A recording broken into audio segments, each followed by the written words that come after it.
नमस्कार दोस्तों, स्वागत है आप सभी लोगों का बायोमित्रा के इस ऑनलाइन एजुकेशन प्लेटफॉर्म पे। आज के इस वीडियो में अपन एक अलग हट के बात करने वाले हैं। सामान्यतः इस चैनल पर लैब असिस्टेंट से रिलेटेड न्यूज़ और क्लासेस चलती हैं, लेकिन आज जो बात होने वाली है वो है राजस्थान के अंदर चतुर्थ श्रेणी कर्मचारी भर्ती की। और बात हो भी क्यों ना, क्योंकि जो पोस्ट इसके अंदर है वो आप देख सकते हैं, आपके सामने है।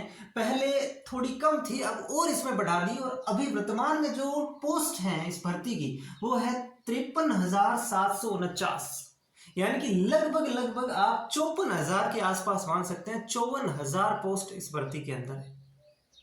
तो भाई दिमाग तो खराब होता ही, मतलब खराब होने का मतलब इस तरफ जाता ही है। तो अब जो है वो विद्यार्थी, ऐसा तो कोई नहीं है जो इसको टारगेट कर रहा है केवल और केवल इसी भर्ती को। ऐसे तो बहुत कम रेयर स्टूडेंट होंगे जो केवल चतुर्थ श्रेणी भर्ती कर्मचारी जो ये भर्ती है इसी को लेके बैठेंगे। विद्यार्थी कोई पटवारी की कर रहा है, कोई वीडियो की कर रहा है, कोई लैब असिस्टेंट की कर रहा है, कोई रीड की कर रहा है, कोई सेकेंड ग्रेड की कर रहा है। किसी न किसी भर्ती की वो तैयारी जरूर कर रहे हैं, लेकिन ये जो भर्ती देखने को मिली वो सबको सामने पहली बार ही है। ऐसे तो नहीं है कि ये हमेशा आती है, ऐसा नहीं, पहली बार देखने को मिली। और सबसे जो खास बात है, जो इंटरेस्टिंग बात है, वो इसकी पोस्ट को लेकर के। तो अब जो है सबसे पहले इस वीडियो के अंदर मैं आपको कंप्लीट इसके बारे में जानकारी भी देने वाला हूं कि भाई पोस्ट तो आपको पता चलेगी, एग्जाम डेट, एप्लीकेशन फॉर्म कब से भरे जाएंगे, और मेन बात सिलेबस क्या है उस चीज़ को भी अपन विस्तार से डिटेल से देखेंगे। एक एक पॉइंट को नस नस अपन चेक कर लेंगे, ठीक है। तो पहले अपन जानकारी ले लेंगे, बाद में इसके ऊपर हम बात करेंगे कि हमें क्या करना चाहिए। ये सबसे बड़ा डिसीजन इस वक्त लेना जरूरी है, ठीक है। लेकिन पहले अपन एक नज़र इसकी डिटेल पे डाल लेते हैं। सबसे पहले टोटल पोस्ट है 53,749, ठीक है सर। एग्जाम डेट की अगर मैं बात करूं तो सितंबर के अंदर आपका एग्जाम है 18 से 21 तारीख को। 18 से 21 तारीख को सितंबर के अंदर, यानी कि लास्ट या मिड सितंबर आप मान सकते हो, वहां पे जाके इसका एग्जाम है। फॉर्म कब से भरे जाएंगे? 21 मार्च से, यानी कि अभी 5-7 दिन में स्टार्ट होने ही वाले हैं, 5 दिन बचे हुए, ठीक है। तो 21 मार्च से आपके फॉर्म जो है वो भरे जाएंगे और 19 अप्रैल तक फॉर्म लिए जाएंगे। ये नोट करके रख लेना इनको आप, ठीक है। अब सिलेबस की बात करेंगे। अब हम बात करेंगे सिलेबस की। तो सिलेबस अगर इसको देखें तो सिलेबस बहुत बड़ा है, छोटा सिलेबस नहीं है भाई कि 4th ग्रेड की वैकेंसी है ऐसे ही पास हो जाएंगे, नहीं। सिलेबस बहुत बड़ा है, ठीक है। लेकिन बड़ा होने के साथ साथ एक फायदा ये भी है कि इसमें जो सब्जेक्ट डाले वो कहीं ना कहीं हमने पढ़े हैं, वो कहीं ना कहीं हमारे डेली रूटीन में रहे हैं, वो सब्जेक्ट इसमें सारे, क्योंकि भर्ती भी उसी प्रकार की है तो सब्जेक्ट भी उसी प्रकार के होंगे। सबसे पहले आपके हिंदी में 30 सवाल आएंगे, हिंदी में 30 सवाल आएंगे, सबसे ज्यादा हिंदी के सवाल आएंगे 30 सवाल। फिर आपके इंग्लिश के 15 सवाल, इंग्लिश के 15 सवाल, मैथ्स के 25 सवाल, गणित के आपको 25 सवाल देखने को मिलेंगे, ठीक है। यानी कि सबसे ज्यादा हिंदी के, उसके बाद गणित के सवाल। फिर जियोग्राफी, जियोग्राफी ओनली राजस्थान की है जिसमें से आपको 10 सवाल देखने को मिलेंगे। और हिस्ट्री और आर्ट एंड कल्चर की अगर मैं बात करूं, ये भी राजस्थान की है, इन दोनों से आपको 10 सवाल देखने को मिलेंगे। यानी कि टोटल राजस्थान जीके की बात करूं तो 20 सवाल आपको देखने को मिलेंगे। फिर हम बात करेंगे पॉलिटी। तो पॉलिटी के अंदर इंडिया की पॉलिटी भी है भाई, संविधान की कुछ महत्वपूर्ण जो बातें हैं, आधारभूत लक्षण है, कौन सा जो है कहाँ से लिया गया, ये सारी चीजें हैं वो पॉलिटी के अंदर आती हैं। और राजस्थान की पॉलिटी भी है जिसमें आपको राज्यपाल पढ़ना है, ठीक है, मुख्यमंत्री, मंत्रिमंडल, विधानसभा, मुख्य सचिव, ये सारी चीजें आपको देखनी है।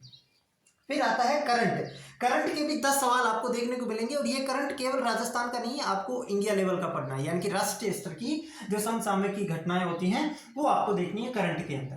फिर हम बात करें साइंस और कंप्यूटर के, तो 5-5 सवाल इनको भी दिए गए हैं कि 5-5 सवाल इनसे भी आएंगे। ये टोटल 120 सवालों का आपका मैटर है, 120 सवाल, ठीक है। अब इन्हीं के अराउंड आपको अपनी रणनीति घुमानी है, आपको अपना दिमाग लगाना है कि मुझे किस प्रकार करना है, ठीक है। सिलेबस तो बिल्कुल आपके सामने। अब देखो यहाँ पे ये जो लिखा है ना, ये एक्सपेक्टेड है, वहां पे जो नोटिफिकेशन है उसमें भी मैंने देखा एक्सपेक्टेड है। तो जरूरी नहीं है ना यहाँ हिंदी में 30 दिए तो 30 के 30 ही आए, भाई हो सकता है आए, मैं ये नहीं कह रहा हूँ कि नहीं आएंगे, लेकिन ये वहां पे लिखा है एक्सपेक्टेड। तो यहाँ पे 30 की जगह 32 भी हो सकता है, 28 भी हो सकता है, 25 भी हो सकता है ना। 2-4 सवाल, 2-3 सवाल इधर उधर हो सकते हैं, तो उसमें आपको कंफ्यूजन नहीं होना है। मोटा मोटी मतलब अपन मान सकते हैं कि ये अनुमान अपना रहेगा, ठीक है। ये तो हुई बात सिलेबस की, ये तो हुई बात सिलेबस की। अब देखो, अब जो विद्यार्थी किसी भी एग्जाम की तैयारी कर रहे हैं और उनके मन में आ रहा है कि मुझे इस भर्ती का फॉर्म भरना चाहिए कि नहीं चाहिए, पहले तो इसका जवाब सुन लो। इसका जवाब है बिल्कुल 101% भरना है।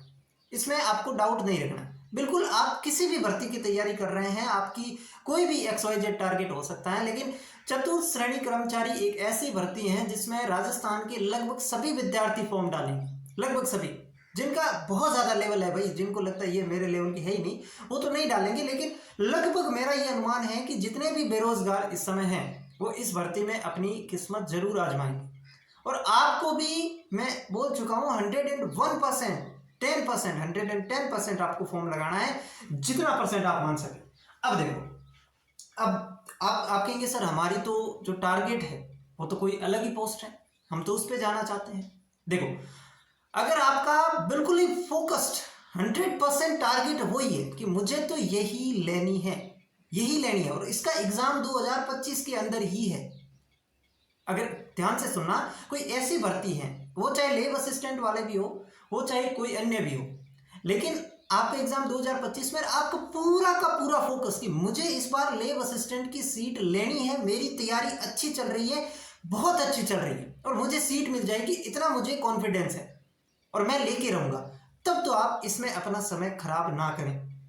तब तो मेरा ये आपको सजेशन रहेगा कि इस भर्ती के लिए अपना समय खराब ना करें। लेकिन आपको उसके अंदर भी डाउट है कि मेरा होगा कि नहीं होगा, मैंने सिलेबस भी अभी नहीं किया है, मेरी चीज़ें थोड़ी कम चल रही हैं, या फिर आपका एग्ज़ाम थोड़ा दूर है ना, थोड़ा एग्ज़ाम अभी पास नहीं है, उस कंडीशन में आप क्या करेंगे, इस भर्ती की तरफ जाएंगे।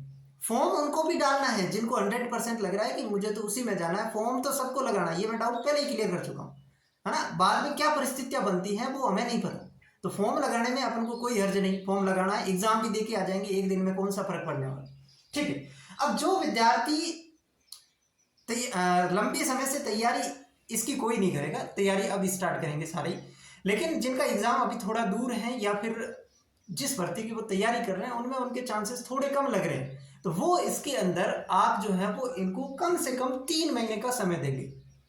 3 महीने का समय आपको जो है वो इस भर्ती को देना है, 3 महीने सफिशिएंट है। बाकी आप अपनी जिस भर्ती की तैयारी कर रहे हैं उसको समय दो, समझ रहे हो मेरी बात को। बाकी जो आप तैयारी कर रहे हो ना उसको अपना समय दो, आपको इस भर्ती में केवल और केवल 3 महीने देने हैं, समझ रहे हो मेरी बात को। आपको जैसे कि सितंबर में एग्जाम है तो आपको लगभग जुलाई से स्टार्ट अपनी प्रिपरेशन कर सकते हैं। भाई बहुत ज़्यादा करना तो आप जून से कर देना, जून, जुलाई, अगस्त, सितंबर, ठीक है। बाकी कुछ विद्यार्थी हैं जो अभी से उनका केवल और केवल टारगेट 4th ग्रेड ही है, वो तो अभी से इसकी तैयारी करेंगे, उसमें कोई कहने वाली बात नहीं है, वो आप समझ रहे हैं मेरी भावनाओं, है ना। तो जो जिनका टारगेट केवल 4th ग्रेड ही है वो तो तैयारी अपनी जो है वो बहुत स्पीड से बना लीजिए अभी, लेकिन जिनका टारगेट कुछ और है वो आप इसके लिए 2-3 महीने कर सकते हैं इसकी तैयारी। और जिनका टारगेट केवल और केवल दूसरी भर्ती है, ये भर्ती है ही नहीं, उनको क्या करना है, केवल इसको एक तो आपको अगस्त और एक सितंबर के ये जितने भी दिन हैं 18-20 दिन और एक अगस्त का महीना, है ना, लगभग आपके 61 दिन हो जाएंगे, 50 दिन मान लेते हैं। वो 50 दिन आपको किसके लिए रिजर्व करना है, इस भर्ती के लिए। चाहे आप किसी भी एग्जाम की तैयारी करो, 50 दिन आपको इसके लिए रिजर्व करके रखने हैं कि ये जो है ना, ये 50 दिन में केवल 4th ग्रेड की तैयारी करूंगा। अब इस भर्ती के अंदर यानी कि अगस्त से पहले आपको मान लो कितना टाइम है आपके पास अभी, वो समय आप पूरा झोंक दो किसके लिए, जो आपकी टारगेटेड भर्ती है। और इसके बाद भी अगर कुछ समय है तो वो आपका उस भर्ती को डेडिकेटेड रहेगा। लेकिन यहाँ पे मैंने 2 महीने भी नहीं, लगभग 51 दिन आपको जो है वो किसके लिए रिजर्व कर देने हैं, 4th ग्रेड के लिए। समझ रहे मेरी बात को। अब देखो, अब सिलेबस को समझते हैं। एप्लीकेशन फॉर्म भी बता देता हूँ, 21 मार्च से स्टार्ट होगा, ये मैंने बता दिया। अब सिलेबस को देखें, आप किसी भी भर्ती की राजस्थान में अगर तैयारी कर रहे हो ना, तो आपने राजस्थान जीके जरूर पढ़ा होगा, आपने राजस्थान जीके 110% पढ़ा होगा, है ना। तो राजस्थान जीके आपने बिल्कुल पढ़ा। करंट भी लगभग सभी भर्तियों में बात करंट की होती है ना, तो करंट भी आता है। अब बात रही इन सब्जेक्ट की, तो मैथ्स, हिंदी, इंग्लिश, ये कुछ भर्तियों में आते हैं, कुछ भर्तियों में नहीं आते हैं। Science computer. तो यहाँ पे थोड़ा सा मामला जो है वो आपको अपने दिमाग से काम में लेना है कि मेरा कौन सा सब्जेक्ट वीक है, मेरा कौन सा सब्जेक्ट स्ट्रांग है, मैं कौन से सब्जेक्ट को कम से कम समय में कर सकता हूँ, किसके अंदर मुझे ज़्यादा टाइम लगेगा, उसके हिसाब से आप अपना शेड्यूल बना के रखना और उस हिसाब से तैयारी करना। आपको टारगेट ये रखना है कि ये जो 120 है ना, इसमें मुझे 100 तक पहुंचना है ना, क्योंकि कट ऑफ इतनी ज़्यादा, अगर इतनी पोस्ट है और कुछ भी अगर अपन कहते हैं ना घोटालेबाजी अगर नहीं होता है, सब कुछ सही रहता है, तो कट ऑफ जो है वो 100 से ज़्यादा तो किसी भी हालत में नहीं जा सकती। चाहे वो यहाँ पे आरएस के विद्यार्थी बैठो, चाहे वहाँ पे फर्स्ट ग्रेड वाले विद्यार्थी बैठो, असिस्ट प्रोफेसर वाले जो कैंडिडेट है वो बैठो, कोई फर्क नहीं पड़ता। 100 से ज़्यादा जाने के कोई चांसेस ही नहीं।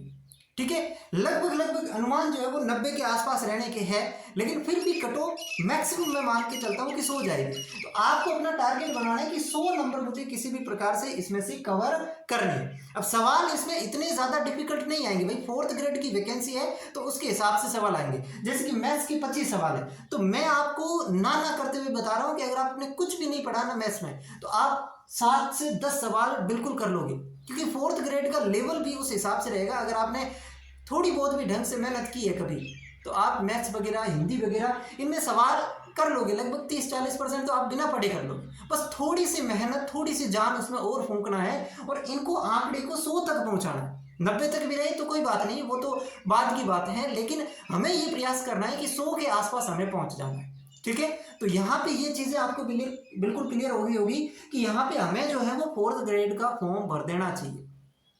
ठीक है, क्योंकि इतनी बड़ी पोस्ट है और हमें नौकरी की अगर ज़रूरत है, तो इससे बड़ा मौका हमें 2025 में या फिर आगे आने वाले कई सालों में नहीं मिलेगा, ये मैं आपको बता दे रहा हूँ। तो इस वजह से मौका हमें छूना किसी हाल में नहीं है, तैयारी हमें कर लेनी चाहिए, एक बार ज़रूर कर लेनी चाहिए। और वो आप अपने स्ट्रेटेजी अपने दिमाग से करेंगे। सारे विद्यार्थी अपने आप में बहुत इंटेलिजेंट होते हैं, उनका दिमाग जो चलता है, उनको वो सबसे ज़्यादा अपने आप को जानते हैं, तो वो जिस हिसाब से स्ट्रेटेजी अपने आप बनाएंगे, स्ट्रेटेजी वो सबसे बेस्ट स्ट्रेटेजी है। ठीक है, तो ये चीज़ें मैंने आपको बतानी थी, जो मैं आपको बता चुका हूँ। अगर आपने फॉर्म, मतलब अभी तो स्टार्ट ही नहीं हुआ है, ज़रूर आप भर देना।